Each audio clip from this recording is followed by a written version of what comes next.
Ya, terima kasih pemirsa, masih di News on the Spot. Saat ini saya akan menyampaikan berita dari Pulau Flores yang memang saat ini tidak hanya dikenal dengan Danau Kelimutu atau keindahan Pulau Bidadari.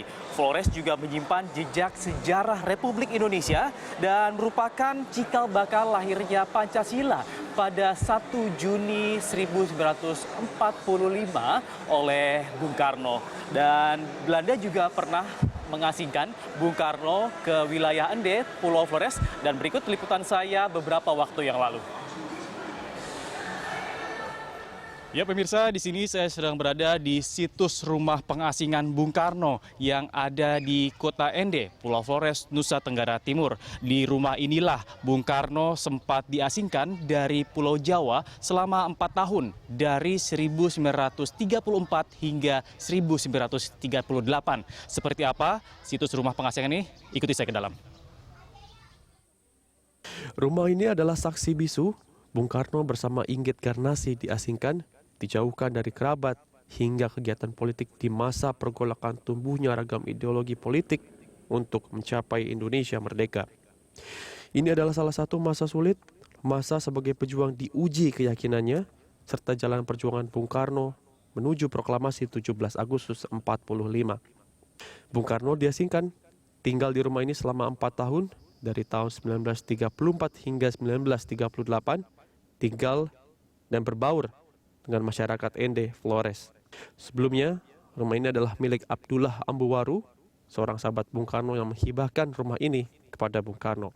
Semasa Bung Karno diasingkan, Bung Karno tidak punya tempat tinggal. Nah, Bung Karno mencari sendiri tempat tinggalnya Bung Karno, dan Bung Karno pada saat itu sudah bergaul dengan masyarakat, tokoh-tokoh agama, tokoh masyarakat, tokoh pemuda, termasuk satunya Bapak Haji, pemilik rumah ini. Langsung rumah ini dihibahkan buat Bung Karno. Rumah berukuran 200 meter persegi ini terdiri dari 5 ruangan, ruang kerja Bung Karno, 1 ruang tamu, 2 kamar tidur, dan ruang kecil yang biasa dijadikan tempat beribadah. Rumah sederhana beratap ilalang ini sudah direnovasi pemerintah dan dijadikan situs bersejarah Indonesia.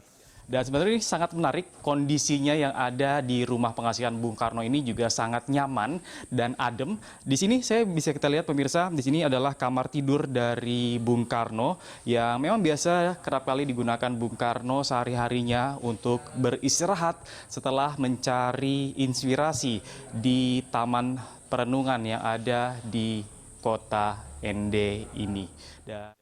Di bagian belakang rumah terdapat sumur tempat sehari-hari dahulu Bung Karno mengambil air untuk berwudu.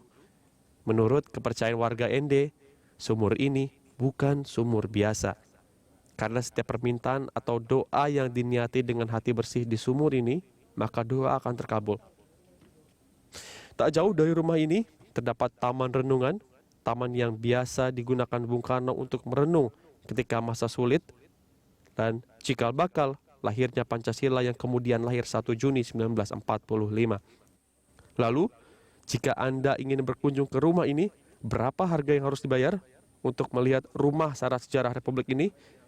Anda cukup membayar Rp4.000 saja untuk melihat dan menapaktilasi salah satu bagian penting sejarah kelahiran dasar negara Pancasila. Ingat, Bung Karno pada tahun 1966 pernah berkata, orang tak dapat meninggalkan sejarah. Inilah sejarah perjuanganmu, pegang teguh sejarahmu itu. Erik Himawan, Rio Cornelianto, Muhsin Jalal, Berita 1, Flores, NTT.